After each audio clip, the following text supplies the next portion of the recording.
It started a couple months ago. Something was happening to the kids of the world.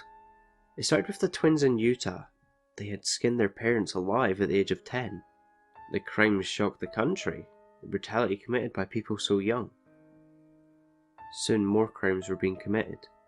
Atrocities you didn't see from most serial killers, all done by children. The kids after the crime were changed afterwards. No matter what their eye colour, it was always green after. They refused to speak, eat, or do anything. They would just stare with their emerald eyes, staring into the void until their tiny bodies eventually succumbed to exhaustion and starvation. Soon it was called hysteria, if that can be believed. People called it copycat crimes done by an age group that was no longer sensitive to violence or understand human life. Evangelicals said it was a falling away from God. Scientists tried desperately to squash the lies, arguing that hysteria would not cause a genetic change, but it was drowned out by the masses. I noticed my son's eyes at dinner today, a bright emerald when before they were brown. He was his happy normal self, the same he had always been. He had kissed me goodnight and was sleeping soundly. The pistol in my hand is getting heavy. I watch my son sleep tonight, not sure of what to do. He's my son. He hasn't done anything. But he could, if these stories are true. I sit my back against the ground and point the gun at my temple.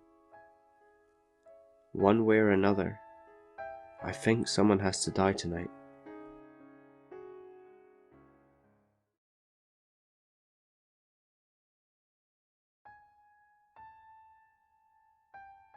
The Emerald Pandemic, as it was called, was in full swing now.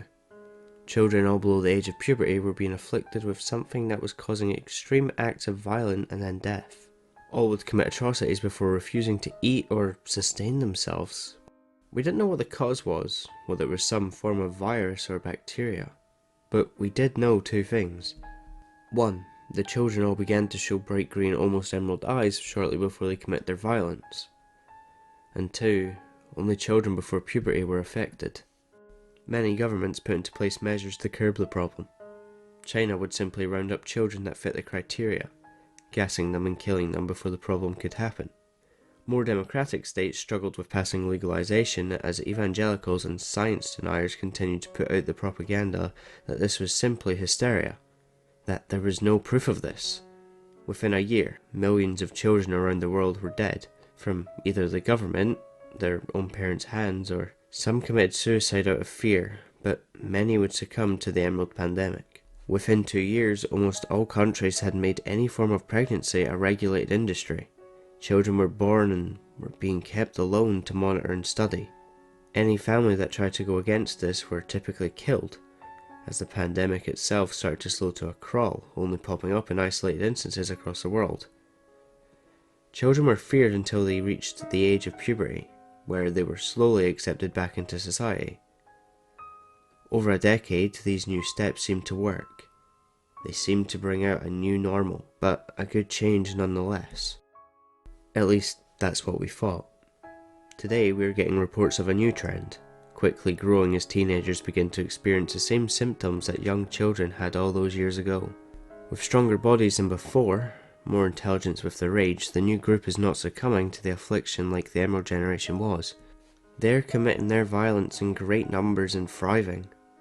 We almost didn't catch it. We didn't see the changes this time around. What was once a bright emerald was now the cool blue of sapphire, and a new pandemic was born.